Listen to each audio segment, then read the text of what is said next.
나아가기를 원하는데요. 기쁘고 즐거운 마음으로 우리를 축복해 주시는 그 하나님을 높여드리기를 원합니다.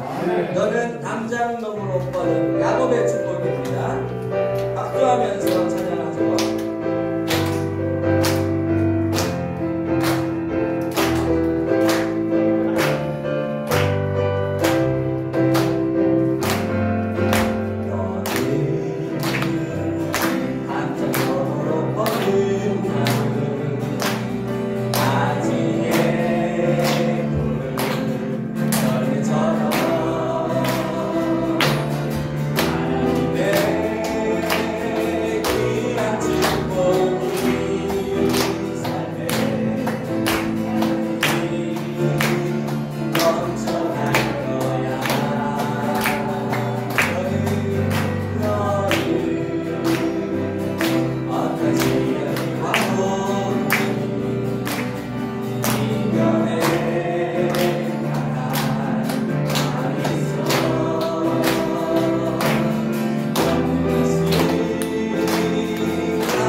주의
시간을 한번 기도하도록 합니다. 하나님, 오늘도 소망이 되시고 은혜를 주시고 능력이 되어주신 우리 하나님께 우리가 우리의 모든 것들을 드립니다. 마음을 드리고 몸을 드리고 우리의 모든 천의를 하나님 앞에 올려드리오니 우리 예배를 받아 주시옵소서.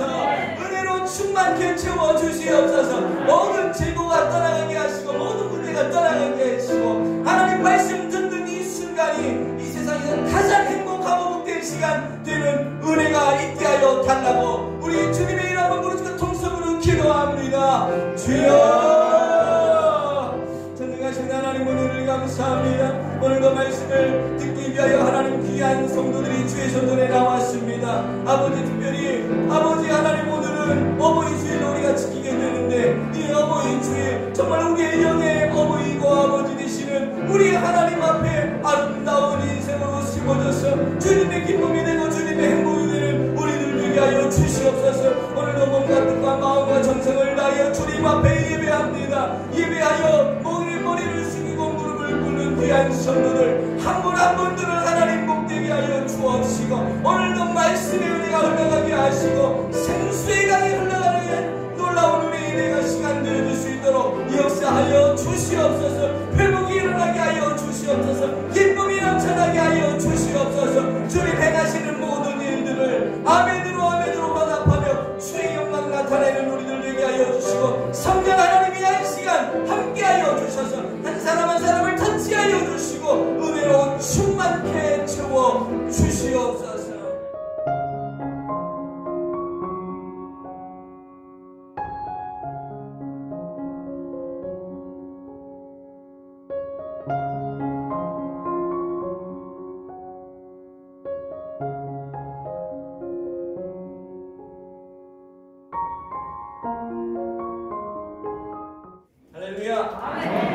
오늘도 하나님이 우리에게 크신 은혜 허락해 주실 줄로 믿습니다.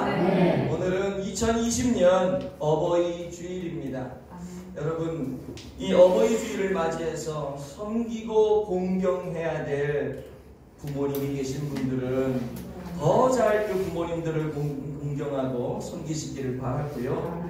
또 여러분이 그런 섬김과 공경을 받아야 되는 부모의 입장에 있다면 자녀들로 하여금 그런 섬김과 공경을 할 수 있도록 믿음의 부모가 되어지시기를 예수님의 이름으로 축복을 드립니다. 저도 섬겨야 하는 양가 부모님들이 계시고 또 제 자녀들로부터는 저도 섬김을 받아야 되는 부모의 입장에 있는데요. 부모의 입장에서 생각해 볼 때 가장 행복할 때가 언제일까 생각을 해봤더니 자녀들이 행복하고 자녀들이 기쁘고 자녀들이 즐겁고 자녀들이 잘 될 때 부모는 그 무엇보다도 행복한 것 같습니다. 작년 가을쯤이었던가요? 정확한 시간은 기억이 되지 않는데 제 딸아이가 어느 날 저에게 그러는 거예요. 아빠, 나 너무 행복해요. 그러면서 이제 내 안에 있는 아픔 다 회복됐어요. 아빠, 나 때문에 걱정 안 하셔도 돼요. 이 얘기를 저에게 하는데요. 사실 제가 작년 이맘때쯤 많이 힘들었잖아요. 그리고 뭐 그 힘든 시간들이야 늘 계속해서 이어지는 거지만 그런 힘들 때 이런 얘기를 딱 듣는데요. 제 눈에서 눈물이 그냥 핑 도는 거예요. 딸아이 앞에서 눈물을 흘릴 수는 없었는데 눈물이 핑 돌면서 여기 눈물이 쫙 고이는 거예요. 그러면서 제가 마음에 어떤 생각을 했냐면, 야, 진짜 행복한 사람이구나 내가. 이 생각이 드는 거예요. 우리 둘째 아이는 저한테 그래요. 아빠, 이 세상에 아빠 같은 아빠는 없을 거야. 아빠가 내 아빠라는 게 난 너무 자랑스러워. 그러면서 그러는 거야. 아빠 힘들고 어렵지만 그러니까 아빠가 나를 위해서 애써주는 거 내가 다 알아요. 내가 나중에 커서 꼭 보답할게. 내가 벤츠도 사주고 교회도 지어주고. 근데 그게 이제 실현 가능한지는 모르겠지만 아빠가 그런 얘기를 듣는데 너무 행복한 거 있죠. 세상에 이런 말을 듣는 아빠가 세상에 몇 명이나 있을까, 이런 것들을 생각해 보면서 자기들이 행복하다니까. 힘들고 어려운 상황이지만 그래도 내가 행복하다고 얘기하는데 그 얘기를 들을 때 제 마음이 무엇보다 기뻤던 것들을 기억을 하게 됩니다. 그러면서 생각하는 것이 뭐냐면, 그럼 나는 내 부모에게, 특별히 영적인 부모인 하나님에게 나는 기쁨을 드릴 수가 있을까? 어떻게 하면 하나님이 기뻐하실까?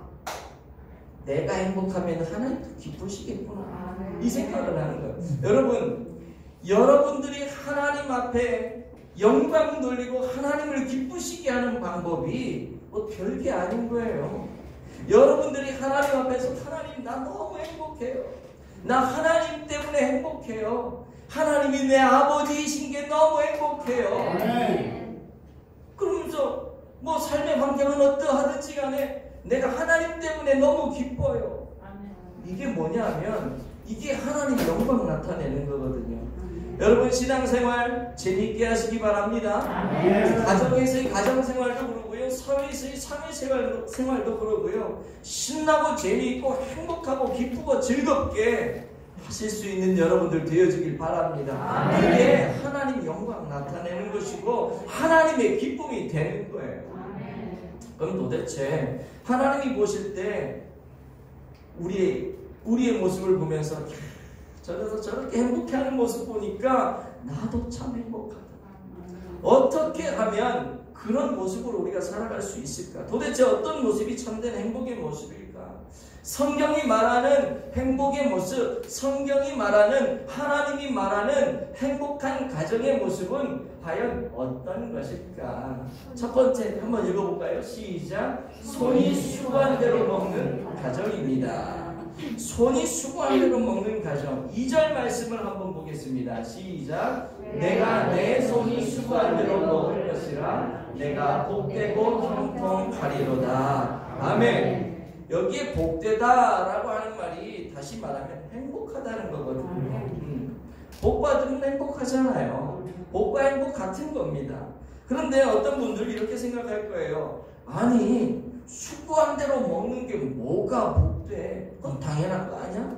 내가 이래서 내가 먹는데 뭐가 복돼? 일 안 하고도 막 통장에 돈이 팍팍 쌓이고, 일 안 하고도 내가 가는 곳곳마다 그냥 나 돈 주겠다고 달려드는 사람들이 있어야 행복한 거지. 이렇게 생각하는 사람들이 혹시 있는지 모르겠지만, 여러분, 그게 행복이 아니라고 하는 것입니다. 여러분들이 돈을 많이 가져보지 않아서 잘 모르실 수 있는데, 돈을 많이 가져본 사람들 하는 얘기 들어보면요, 돈 많다고 행복한 게 아니래요. 돈 많다고 일 안 하고 팽팽 놀러 다니고 돈 쓰고 그렇게 다니면은요, 이게 뭐냐면 이제 한량 소리 듣고요, 그렇게 다니다 보면은요 무료해져요. 삶에 의미가 없어. 돈은 쓰긴 쓰고 즐긴 즐기는데 의미가 없는 거예요. 진짜 값어치 있는 돈은 뭐냐면 내가 열심히 일을 해서 땀을 흘려서 그거의 대가로 내가 무엇을 받아서 그것이 수익이 되어서 그걸 받을 때 이야 보람이네. 보람이네. 그리고 그 귀한 돈을 내가 정성을 다해서 이웃을 돕는다든지 하나님께 예물로 드린다든지 내가 정말 소중한 곳에 사용하게 될 때 그 돈이 필요하고 그 물질이 필요하고 한 그곳에 내가 사용할 때 여러분 그때 진짜 기쁜 거 아니에요? 누가 그냥 어서 지나가다가 주신 돈 가지고 부모님 선물 딱 사준 것보다 내가 열심히 일을 해가지고 돈을 벌어가지고 정말 귀중한 거 그 돈을 가지고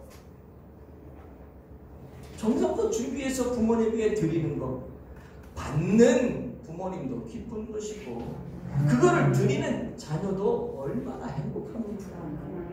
여러분 손이 수고한 대로 내가 먹는 거 이거 정말 큰 복입니다. 여러분에게 그런 축복이 있으시기를 예수님 이름으로 축복합니다. 그런데 손이 수고하려면 조건이 있죠. 내가 열심히 손이 수고한다는 건 내가 몸으로 일을 한다는 거잖아요. 이 내 몸으로 일을 하려면 조건이 있어요. 건강해야 돼요. 건강하지 않으면 내가 손으로 아무리 내가 수고를 해서 돈을 벌고 물질을 내가 축적을 하려고 해도 이게 안 됩니다. 그래서 이 손이 수고하는 대로 먹는다는 것은 뭐냐면 건강의 축복을 얘기해요. 여러분에게 이런 건강이 있기를 예수님 이름으로 축복합니다. 근데요, 건강이 있다고 다 돈 벌고 건강이 있다고 다 수입이 많고 그러나요? 그렇지도 않아요. 그죠?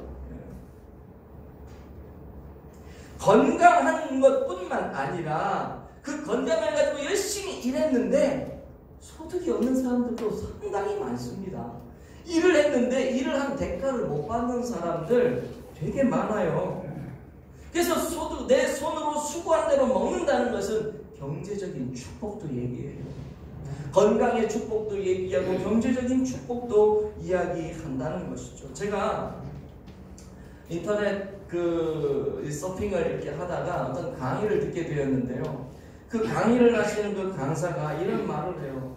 상가를 하나 얻어서 커피숍을 어떤 매장을 이렇게 열게 되었을 때 일은 열심히 한 달 동안 아침부터 밤 늦게까지 오픈을 해가지고 일을 열심히 하는데 남 좋은 일만 시키는 사람이 있다는 거죠. 그분이 하는 얘기가 뭐냐면 한 달에 어떤 카페에서 매출이 2천만 원이래요. 순수 이익 말고 그냥 매출이 그냥 2천만 원. 매출 2천만 원인데 한 달에 2천만 원 그러면 우리는 우와 그러잖아요. 근데 열심히 일해서 2천만 원을 벌긴 하는데 자기가 가져가는 돈이 없대. 그래서 카페들이 다 문을 닫는다는 거예요. 그래서 상가들이 다 문을 닫는다는 거예요. 왜 그런가 했더니 2천만 원 벌면 뭐 하냐는 거예요. 2천만 원 벌면 그만큼 벌으려면 상권이 좋아야 되는데 상권이 좋으면 월세가 비싸다는 거예요.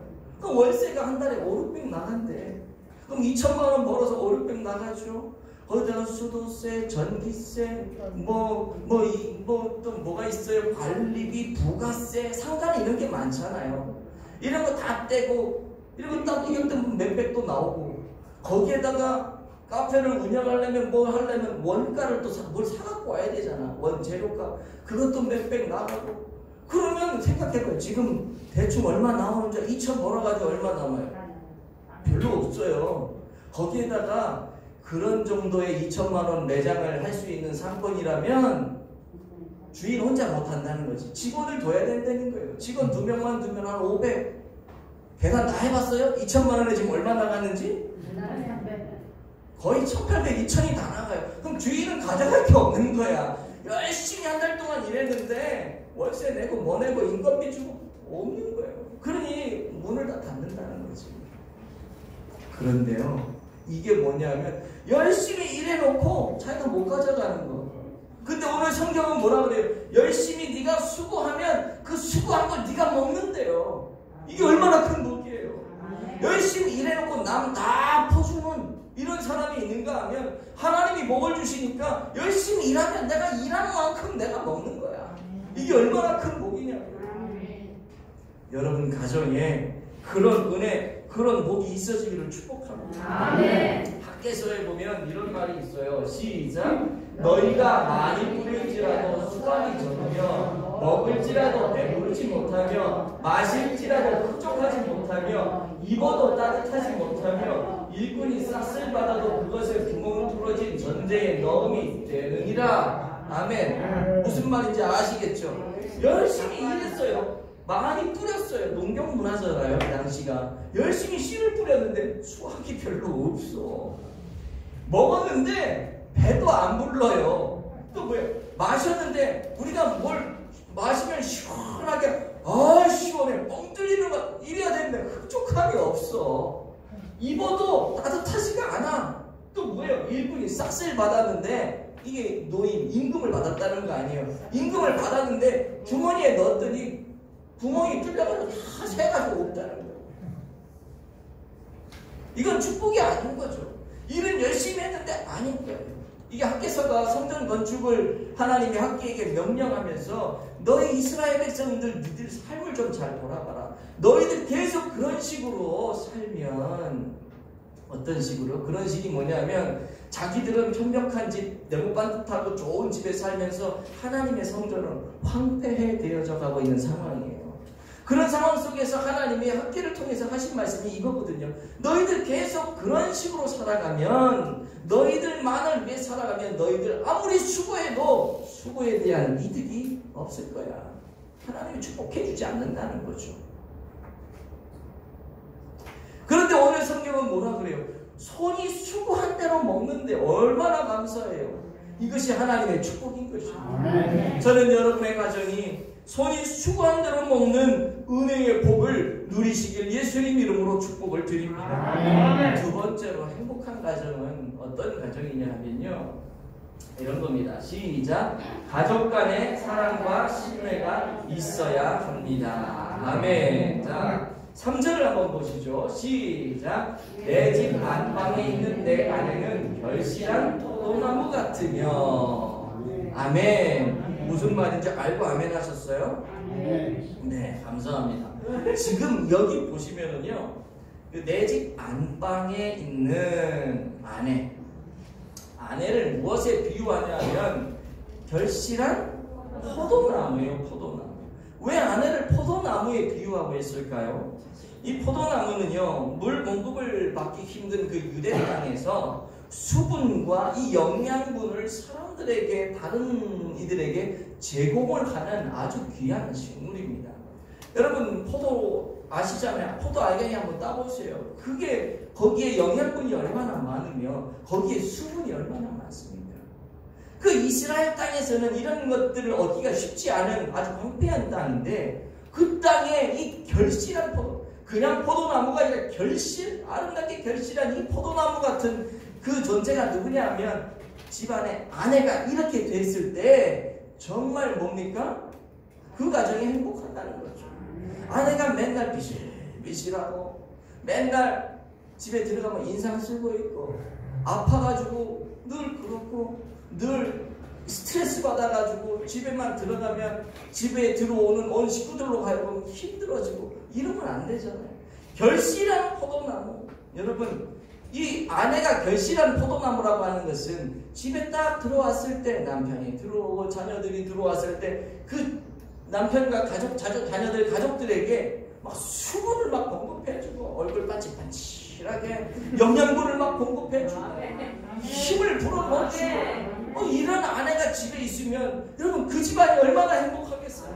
저는 여기 앉아 계신 여러 우리 자매님들, 아내분들, 이런 결실한 포도나무와 같은 아내가 되어지기를 예수님 이름으로 축복합니다. 아멘.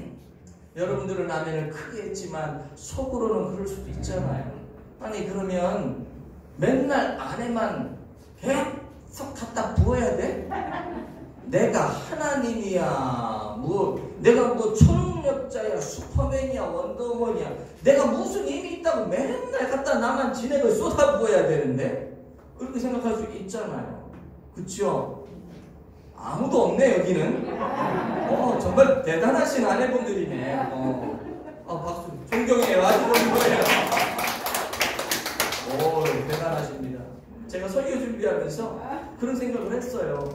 그러면 아내들만 계속 진을 빼면 아내들은 도대체 뭐가 돼야 되는데? 그런데요, 오늘 성경에 보니까 그렇지가 않아요. 아내가 그런 역할을 할 수 있도록 남편이 그리고 자녀들이 아내의 버팀목이 되어줘야 돼요. 왜 그런 줄 아세요? 이 포도나무를 여러분 보셔서 알겠지만 포도는 넝쿨이잖아요. 이게 지 혼자 그냥 자라기 빳빳이 못 올라간단 말이에요. 그러니까 이 포도나무가 넝쿨이 되어서 열매를 맺기 위해서는 이 지지대가 필요해요. 지지대가. 그래서 남편이 지지대가 돼야 되고 자녀들이 지지대가 돼야 돼요. 그래서 이 아내와 하여금 그렇게 할 수 있도록 계속 힘을 불어넣어주고, 아내가 왜 안 힘들겠어요? 진액을 쏟아내는데. 그럼 거기 또 격려하고 감사하다고 표현하고 사랑한다고 얘기하고.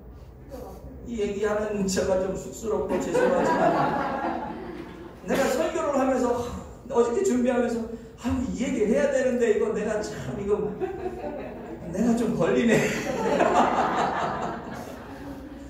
근데 걸려도 할 수 없어. 이게 성경의 말씀입니다. 그래서 이게 뭐냐면 아내가 결실한 포도나무가 되기 위해서는 서로가 남편과 아내가 또 아내와 자녀들이 부모와 자녀들이 이게 뭐예요? 서로 어떻게 해야 돼요? 서로 이렇게 신뢰하고 서로 사랑해주고 서로 믿어주고 지지해줄 수 있어야 이런 가정이 정말 행복한 가정이라고 하는 것이죠. 하나님 보실 때 이런 가정이 정말 행복한 가정이에요. 제가 설교를 준비하면서 이게 뭐 아주 감동이 되는, 우리식으로 표현하면 아주 은혜가 되는 시를 하나 이제 보게 되었는데요. 심순덕님의 엄마는 그래도 되는 줄 알았습니다 라고 하는 시예요. 한번 읽어드릴게요. 엄마는 그래도 되는 줄 알았습니다. 하루 종일 밭에서 죽어라 힘들게 일해도 엄마는 그래도 되는 줄 알았습니다. 찬밥 한 덩이로 대충 부뚜막에 앉아 점심을 때워도 엄마는 그래도 되는 줄 알았습니다. 발 뒤꿈치 다 해져 이불이 소리를 내도 엄마는 그래도 되는 줄 알았습니다. 손톱이 깎을 수조차 없이 달고 문드러져도 엄마는 그래도 되는 줄 알았습니다. 외할머니 보고 싶다, 외할머니 보고 싶다, 그것이 그냥 넋두리인 줄만 한밤중 자다가 깨어 방구석에서 한없이 소리 죽여 울던 어머니를 본 후로 엄마는 그러면 안 되는 것이었다. 아멘. 감동이 되죠. 한 가정의 어머니가 얼마나 수고하고 가정을 위해 헌신하는지를 보여주는 이 아름다운 식구인데요. 그럼에도 불구하고 어느 누구도 알아주지 않는 거예요. 엄마는 원래 그런 사람이야. 엄마는 원래 그랬어. 그냥 그러고 지나간다는 거죠. 그러나 그런 가운데 어머니의 아내의 마음은 다 썩어 들어가는 거죠. 그런데 나중에 시에서 뭐라 그럽니까? 어느 날 밤에 어머니 보고 싶다, 외할머니 보고 싶다, 외할머니 보고 싶다 그러면서 자다가 깨서 한쪽 구석에 앉아서 우는 엄마의 모습을 보면서 그렇게 하면 안 되는 거였구나 깨달았다는 거죠. 여러분 가정의 어머니, 아내 되시는 분들 수고를 가족들이 알아줘야 돼요. 그리고 그렇게 할 때 어머니는 더 힘을 얻어서 가족들에게 수분을 공급하고 영양분을 공급하는 어머니와 아내가 될 수 있다는 것이고, 그럴 때 가족은 더욱더 행복하게 되는 것이죠.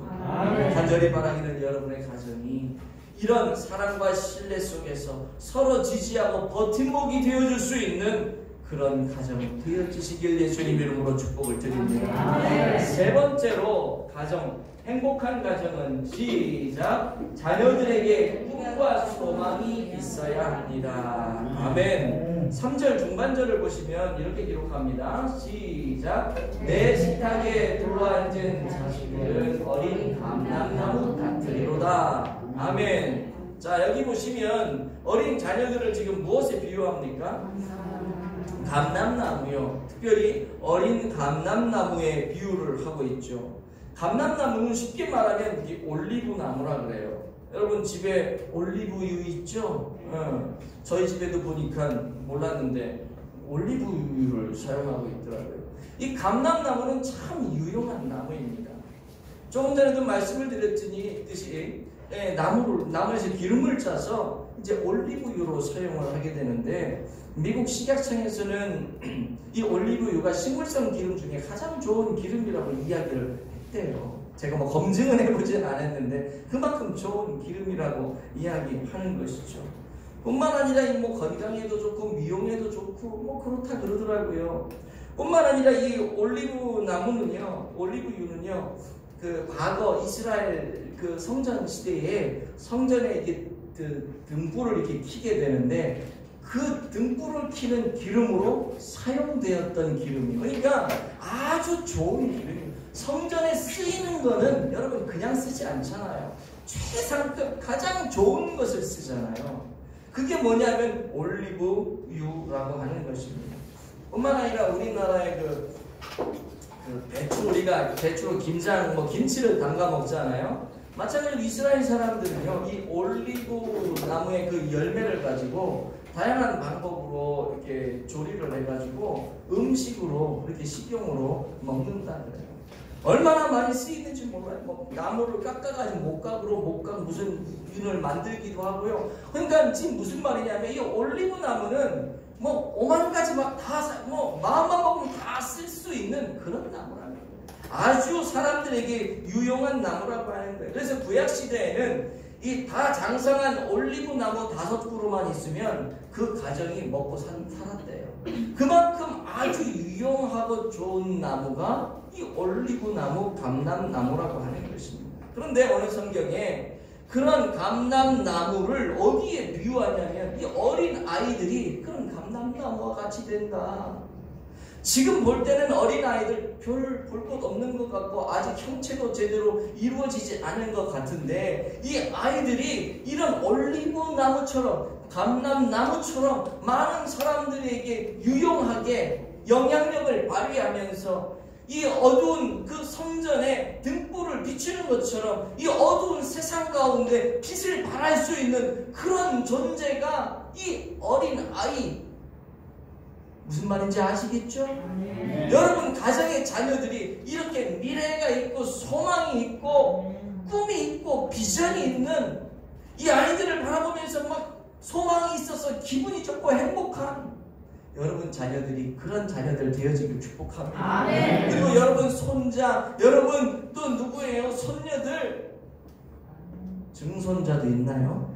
그 아이들까지도 다 이런 소망이 있는 그런 자녀들 되어지기를 축복합니다. 네. 요즘 살다 보면은요, 여러분 아시잖아요. 꿈이 없는 아이들이 얼마나 많은지 몰라요. 꿈이 없는 아이들. 대학을 가서 열심히 대학 공부를 하는데도요, 내가 이 공부를 왜 하는지 모르는 아이들이 얼마나 많은지 몰라요. 여러분도 아실 거예요. 무역 공부, 전자 무슨 공부 해가지고 나중에 부동산 하시는 분들 열심히 공부해가지고 거기다가 몇백만 원, 몇천만 원만 했는데 나중에 그거랑 전혀 관계없는 삶을 살아가는. 이게 나쁘다는 건 아닌데 이왕이면 내가 처음부터 목표를 잘 정해서 그 길을 갈 수 있다면 얼마나 좋고 얼마나 행복하겠습니까? 요즘 아이들 보면 왜 공부하는지 왜 먹는지 뭐 이유와 목적이 없어요. 그냥 되는 대로 하다 보면 어떻게 되겠지? 그런데 여러분의 가정의 자녀들은 그러지 않게 되기를 축복합니다. 혹시 지금까지는 그런 꿈과 소망이 없었다 할지라도 앞으로라도 아직도 늦지 않았잖아요. 요즘 뭐 100세, 120세 시대인데 뭐 지금 30대, 40대, 50대 아직 늦지 않아서 지금이라도 그 꿈을 갖고 있다면 그 소망이 있다면 여러분 아직도 내가 살아온 인생보다 살아갈 인생이 더 긴데 지금이라도 그 소망 가운데 비전을 품고 살아간다면 그 인생이 복된 인생 되어질 줄로 믿습니다. 그런데요, 그렇게 되고 싶다고 다 되냐 이 말이에요. 내가 내 손이 수고한 대로 먹고 건강했으면 좋겠고 물질적인 축복이 있었으면 좋겠고 가정이 행복하고 아름답고 서로 사랑과 신뢰 가운데 서로 지지를 해주고 의지를 하고 서로 격려를 해주고 영양분을 주고 수분을 주고 자녀들이 막 꿈과 소망이 있어서 그냥 그 자녀를 보기만 해도 와 정말 우리 가정에 정말 이 엄청난 축복이 있겠구나 이게 막 앞이 막 내려다 보이는 마음은 그렇게 하고 싶고 여러분 아멘은 그렇게 했지만 이게 내 뜻대로 되냐고요. 이게 쉬운 게 아니거든요. 이게 어떻게 하면 될 수 있을까? 여러분 자녀들에게 야 맨날 스마트폰 하지 말고 맨날 PC방 가서 하지 말고 야 좀 공부 좀 해라. 꿈을 좀 가져봐. 뭘 하나 하더라도 꿈을 좀 가져. 그런다고 꿈이 가져집니까? 그 소리 하면은요 잔소리로만 들려요. 더 기분이 나빠져요. 부모님과의 관계가 안 좋아져요. 내가 인위적으로 뭘 한다고 되는 게 아니라는 거예요. 그럼 어떻게 해야 되느냐 이거. 결론은 하나요. 하나님이 하셔야 돼요. 아멘. 하나님이 하셔야지. 하나님이 그렇게 은혜를 주셔야지 내가 건강해지는 거고요. 아멘. 하나님이 하셔야지 내가 내 손이 수고했을 때 그걸로 내가 먹게 되는 거예요. 하나님이 하셔야지 내 자녀들에게 비전이 들어가고 소망과 꿈이 들어가게 되는 거고요. 하나님이 하셔야지 내가 내 아내를 위해서 내가 버팀목이 돼야겠다라는 생각이 들어가는 거고, 아내는 하나님이 함께 하셔야지 내 남편에게 내 자녀에게 내가 힘을 공급해야겠다. 내가 힘들지만 내가 버텨내야겠다. 하나님이 함께 하셔야지, 하나님이 은혜를 주셔야지 이게 된단 말이에요. 아멘. 그래서 오늘 결론이 뭔 줄 아세요? 1절입니다. 시작. 여호와를 경외하며 그의 길을 걷는 자마다 복이 있도다. 아멘. 4절 한 번 더 읽어볼게요. 시작. 여호와를 경외하는 자는 이같이 복을 얻으리로다. 아멘. 그러니까 하나님 오늘 말씀을 통해서 우리에게 주시는 건 뭐냐면, 난 너희들 정말 행복하기를 원한다. 그래야 나도 행복하거든.